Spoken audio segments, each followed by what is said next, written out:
What's going on, everyone? Welcome back to another video on my channel, and today I've got two very special guests to preview what's going to be one of the biggest games of football you'll see this season. We've got two of the finest Melbourne supporters in the land. It's the Sylvester Stallone of the AFL YouTube, Mr. Caden MacDonald, here tonight. Thank you so much for joining, mate. How you been? Yeah, going well. ThePear, Chari. Look, big clash on Thursday night. Super excited, and can't wait to talk about it. Chari, mate, you haven't had a video since the last Melbourne flag. It's good to see you back in action. So how you been, mate? I've been asleep since 1964, and I just thought I'd better wake up. I got the call from you, Anthony, and I thought, wow, let's just smoothly move out of retirement. And what a way to do it. Adelaide Oval, Melbourne, up against Port. I'm very, very excited. I will be there, so you'll hear me. Boys, obviously it is a big game. Melbourne coming off a disappointing loss to GWS. Port getting the job done, spoiling the party over Sean Burgoyne in his 400th game. What did you make of the Dees last weekend against the Giants? And are you a bit worried on current form? Start with you, Caden. Look, it's interesting because, after, 50 years, 60 years of sort of insipid football, but definitely the last 15, you sort of got this negative bias as a D supporter. So even though we were sort of 9-0, 10-1 or whatever, deep down I'm going, the wheels are going to fall off. At some point the wheels are going to fall off. And we just kept ticking over wins. And I think what really got me a lot of trust was the win against the Western Bulldogs and the win against Brisbane. But sort of since then, the Collingwood performance was a little bit poor. The Bombers' performance was a little bit poor, and then the Giants' performance, I'd say, was probably the worst of them all. I have so much faith in our back six. We're still very, very hard to score against. I think the Bombers only kick 60 against us. They're one of the highest scoring teams in the league. GWS on their day can score quite well, and they only kick 60 odd against us. It's just we're only kicking 50s and 70s. So I'm a little bit worried about our forward line, but hopefully we can bounce back. This is a big game to bounce back. If we lose this and lose it comprehensively, that's when I might start thinking the wheels are falling off. But I've still got the faith at the moment that just a bit of a form slump. I'm going to pretty much agree with everything you just said. That was a very good summation of where we're at. After the Adelaide 1-point loss, to bounce back and then have the Bulldogs and the Brisbane victories was really, really good. Then obviously the Collingwood disaster. I can't believe we did it for Buckley. And then I'm like, oh no, we'll bounce back. But I honestly think the last 4, 5, 6 weeks we've been pretty average. Like you said, I mean, the back line's super strong. Yeah. And when the ball is kicked into our back line, I sit back and I go, right, we got this, boys. We got this. It's not scary. But it's when it goes up the other end now, we seem to have just lost the plot. If Bailey Fritsch doesn't take a mark, we're in a world of hurt. I mean, we're relying on bloody two dads, Alex Neil-Bullen, to kick all the goals. That's why I think, we'll probably talk about it a bit later, but I think Wiedemann's coming in this week. That's my call. Yeah. Is there a few players that you'll make changes for, do you think? Because obviously we're recording this a few days out from selection, but is there a couple of changes you'd be looking at if you were at the selection table? I'm going to go one early one. I don't know whether, Dos, you agree with me. I don't want it to happen because Melbourne are coming over here to Adelaide, but I'd be resting Cozzy Pickett. I think he has done 2/5 of Sweet FA for about 4 weeks. And I think, see you, Cozzy. We got bloody Spargo. We got Neil-Bullen. We got that forward pressure there. Let's bring in I'd prefer Wiedemann over Ben Brown, but I think Cozzy gets a rest. Yeah, I sort of agree with you, Chari. Cozzy, he's been missing in a few games, and like that first 6, 7 rounds of this season, anytime he went near it, he was either flicking it between his legs or picking it up and giving a handball, or not giving a handball and snapping an absolute, ripper over his head, or just applying pressure, or just zipping around. And it was real Aaron Davey vibes with that. Wherever he was, everyone felt that that excitement or that pressure. That's just not existent anymore. Like, it'll go into the forward line and players are sort of stepping around him and getting rebound 50s for fun. I think in the selection side of things, we don't seem to like to change too much. Like, I remember we got into a good rhythm in 2017, 2018, where we'd have like one or two changes a week. And then in 2019, 2020, especially early parts of 2020, we were having like 5 or 6 changes a week. Like, I remember going from the COVID break, we had like 5 or 6 changes going into Carlton. I think Harley Bennell and Cozzy and all these players were coming in, sort of thing. So now we're really stable where we don't change it too much. But if I was going to change things, I think Vandenberg is an interesting one. He seems to make our team better when he plays. He was really good in the 2018 final series.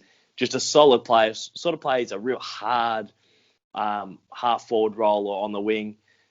He was medical sub, so I'd forgotten about him for 3 years, to be honest. But knowing that he's thereabouts, that excites me. I think the small forwards need a bit of a shake-up. So I know Toby Bedford and Cade Chandler are banging the door down. I wonder where they're at with the selection. And I think I'm a massive Sam Wiedemann fan, but I think it's Ben Brown time. Did you see him in the VFL on the weekend? He had like 3 touches. Yeah, I think they put the cue in the rack. I think he didn't even play the last quarter, didn't play some of the third because they know we've got a 5-day break. So my mail, which is usually wrong, is that he's a real sniff to play. And the difference for me between the Weed and Ben Brown, the Weed for me does everything but get on the scoreboard. So he crashes packs, he brings it to ground.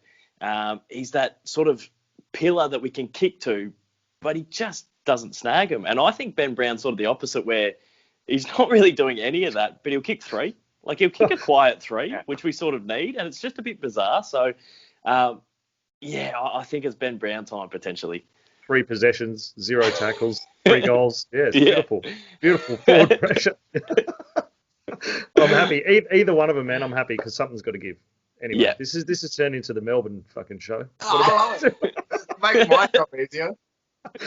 Might have to rebrand the channel. The D. But I tell you, if there's a chance that Cozzy Pickett doesn't get rested, which is, I think he should play anyway, because he's got that craft and that spark, and that seems to damage Port more often than not. And if there's one team that can bring him back into form, it's Port Adelaide. We do that every single time someone's out of form. I mean, you look at Jezza Cameron and Tom Hawkins, they were kicking 1 or 2 a couple of weeks earlier, not doing much, and next minute they come out and kick 10 between them here at the Adelaide Oval. So we'll see. We'll wait and see what he can do. But if there's one player from each of you that, if I'm a Port, well, obviously I'm a Port fan, but if there's many other Port fans out there that we should watch out for, is there a Dees player that you should tell them to keep their eye on? Go. What, a Dees player for Port? I would say Jake Lever or Stephen May. I think their roles are going to be a little bit different this week because we seem to struggle against your 200-plus centimetre forward. So we seem to go all right with, I don't know, your 195 sort of bustling full forward. But when they start getting 200 centimetre odd, and it's happened for years, they can get off the chains. That's why when we play like a Brisbane and it's like Danaher, Hipwood, they're just so tall that it puts a little bit of stress on our defence. But, if Jake Lever has a blind, I think that puts the D's in a good position to go a fair way on Thursday night. There is one player who is going to need security to escort him out of the ground on Thursday night, and that is Clayton Oliver. If you remember what Clayton Oliver did in that Adelaide loss at Adelaide Oval, he loves playing at Adelaide Oval. He does crazy snags there. He will just go beast mode, and I'm not saying we'll win, but he will really, really annoy you Port fans, more so than just by looking at him. It'll be the way he plays. Yeah, I agree. He's not one of my favourites on the list when it comes to playing the D's, but I think him and Straka definitely get on my nerves a bit, but they're too talented, I think. The only annoying thing I find with Oliver at the moment is that, and I found myself again in the GWS game screaming at the TV, first option, mate. Just go first option. Your first option should not be to raise your hands up out of the tackle. Like, just go first option, mate. Like, so many times, even Jaden Hunt. I mean, wow. In that last kick it, quarter, Hunty, kick it. just kick the ball, man. And I mean, albeit he was let down, I think, by his teammates as well. Yeah. Hunt. Yeah. But that was so frustrating. But the way he breaks the lines, I mean, good on him. Him and bloody old Positive Lingers, Ed Langdon, their running is just phenomenal. So, but we've got weapons, but I'll tell you what, Port have got some serious weapons. Port are very, very good. That's a great segue into my next question, which was going to be, what's one Port player to stop for the Dees?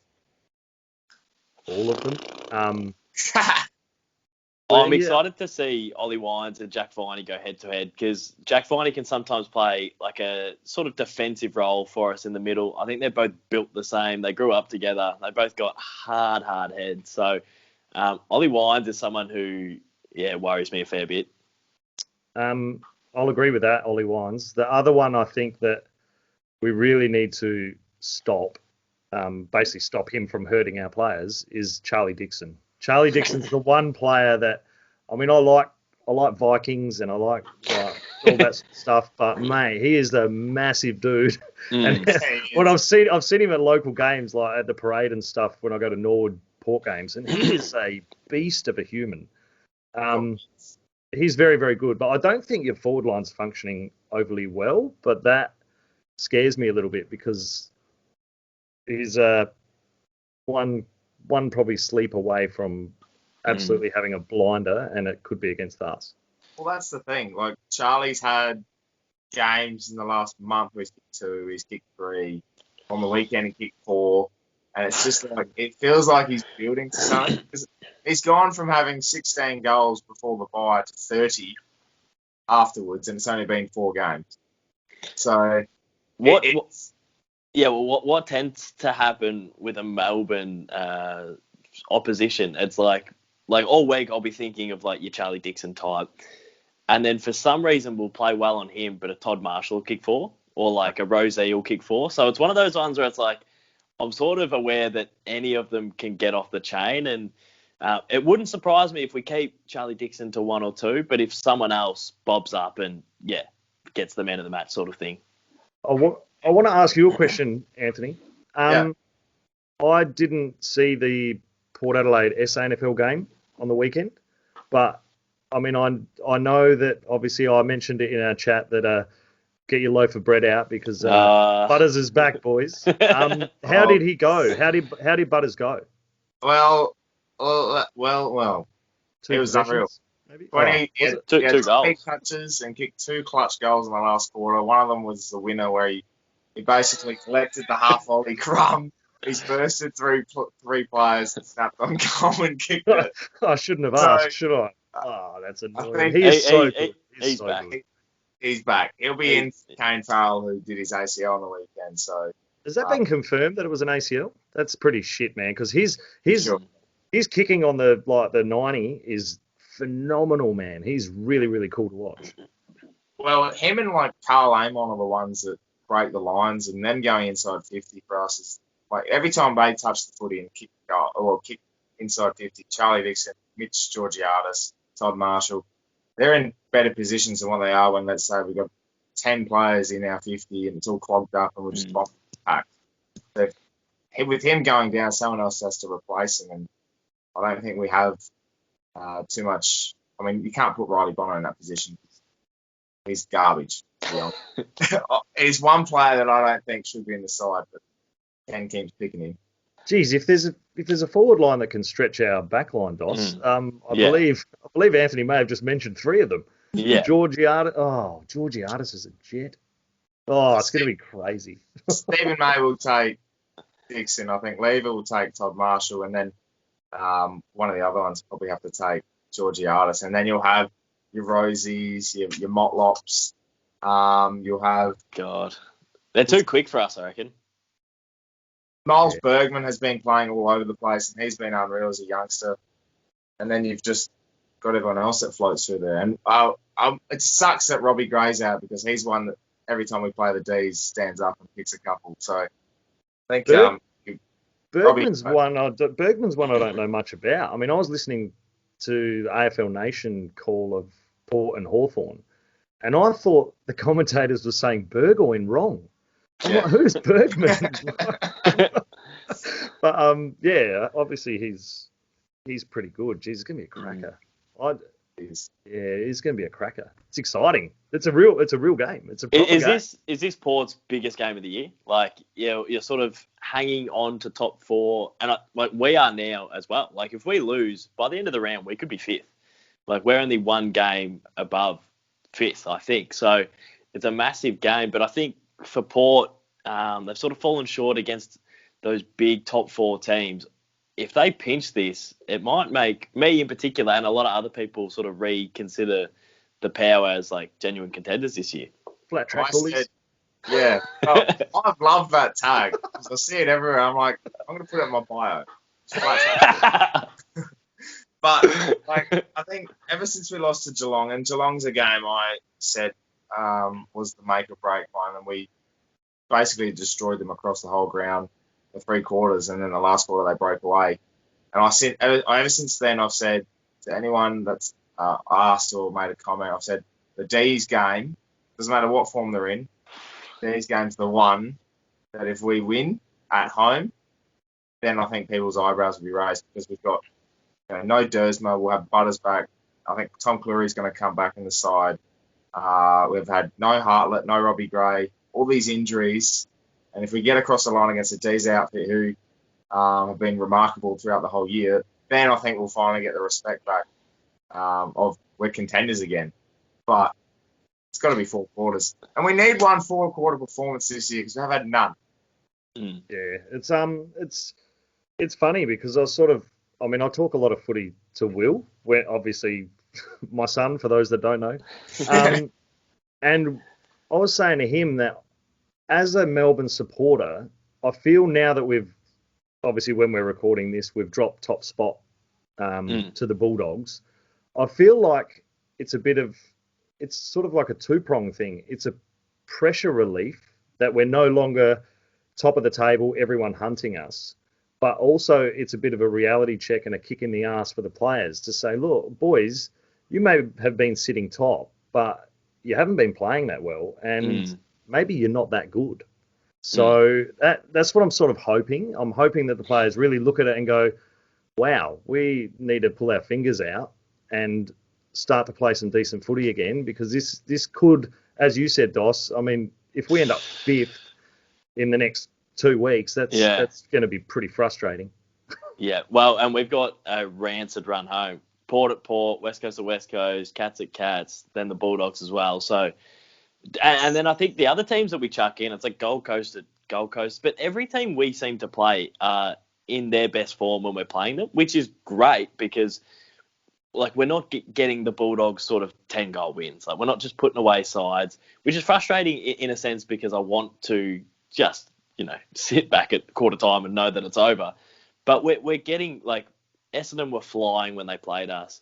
GWS, I think, in a little bit of form after an absolute slump of a couple of weeks. I think we're going to get the Power really set themselves for us on Thursday night. And then the Hawks in a couple of weeks. So every week it's just a slog and it's hard. And hopefully that holds us in good stead for the end of the year. If the Power play 4 quarters like they played their first half against Hawthorn, I think we will probably get beaten. But then I look at the second half that Port played against the Hawks, and I'm like, if you want to transition the ball like that, we are going to kill you. You guys are going to score 50 points against us, and that's it. That's the thing. So every game we've lost this year, bar the Brisbane game, has been, I think we've scored over 70 points still. So even when we've played bad and lost against the better teams, we've seemed to be able to still score somewhat.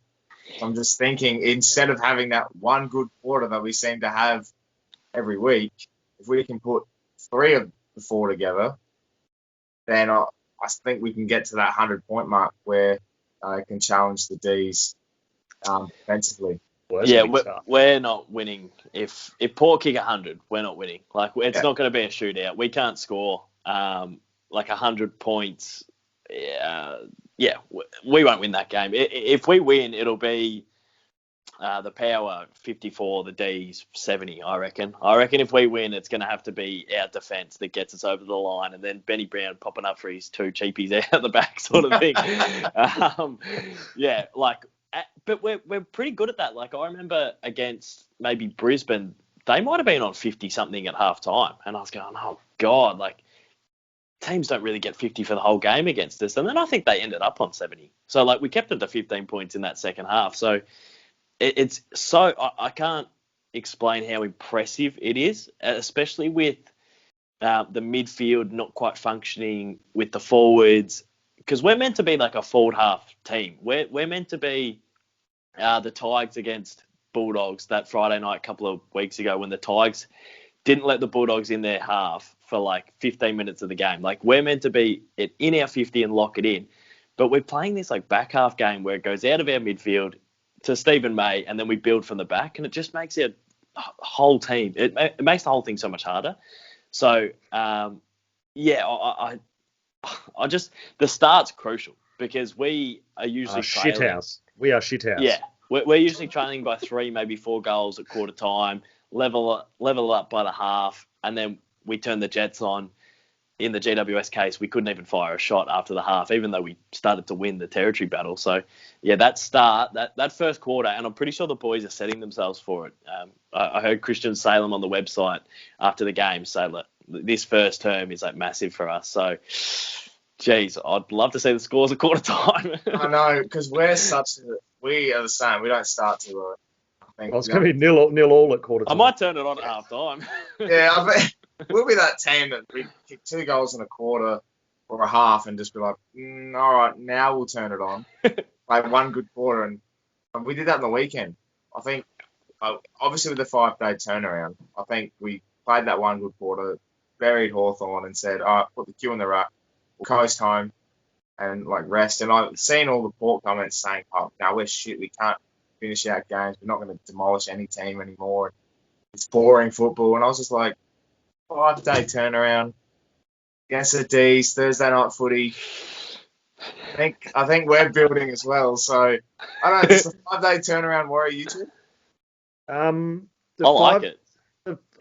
I do like it. The only thing that makes me think, concerns me a little bit, but it'll affect both teams. I think it might be wet.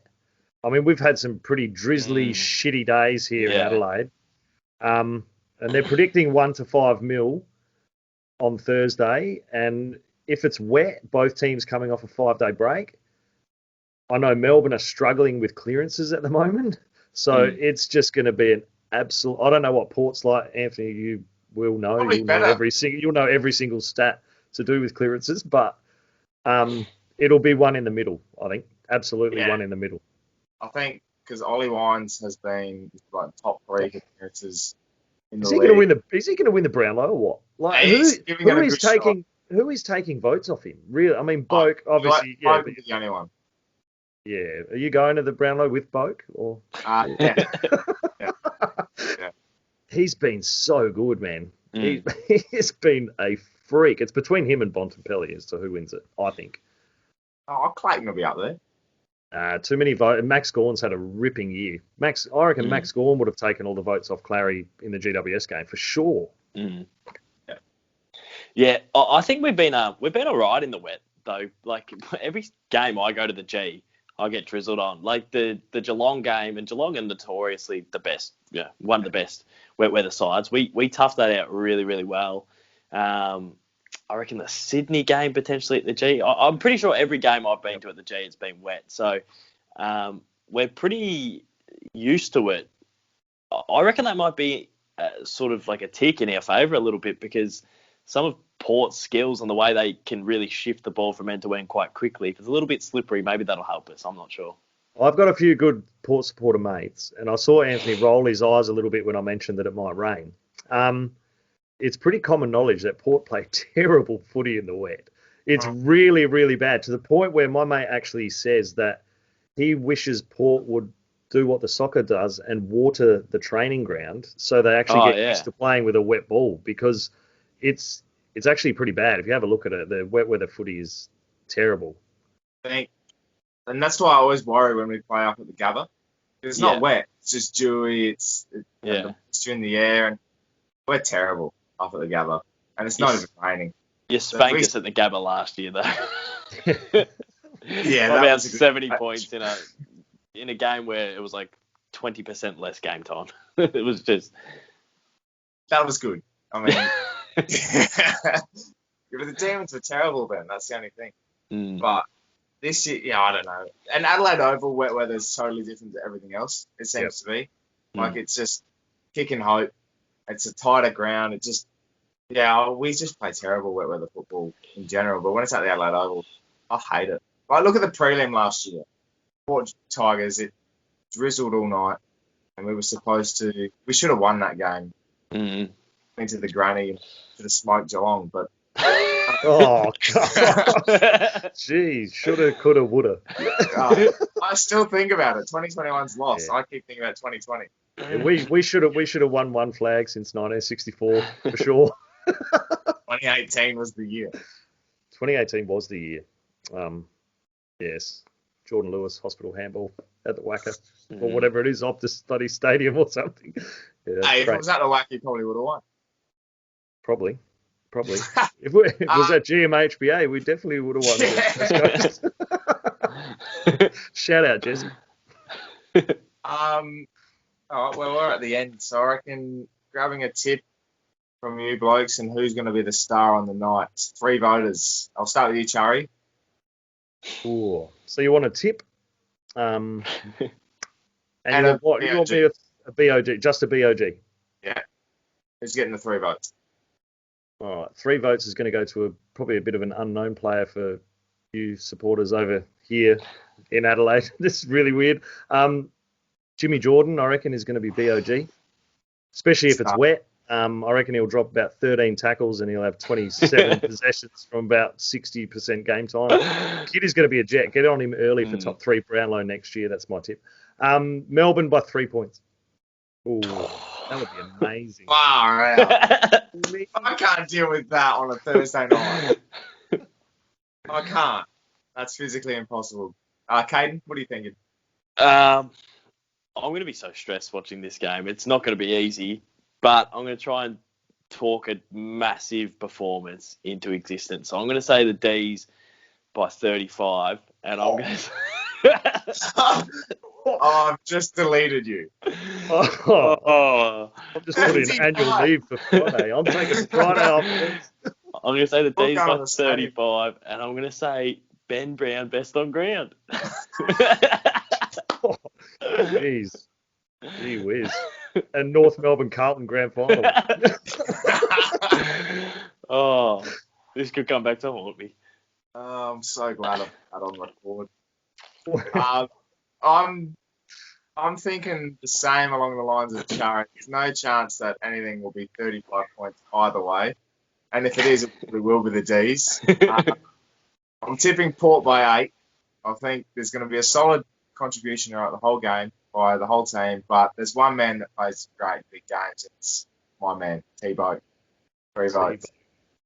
He's a star. It's going to be a cracking game. It's going to be so good. Get around it. Anyone that's in Adelaide, hopefully capacity goes up a little bit and we get a really big crowd there. But get along to this game because it is going to be an absolute belter.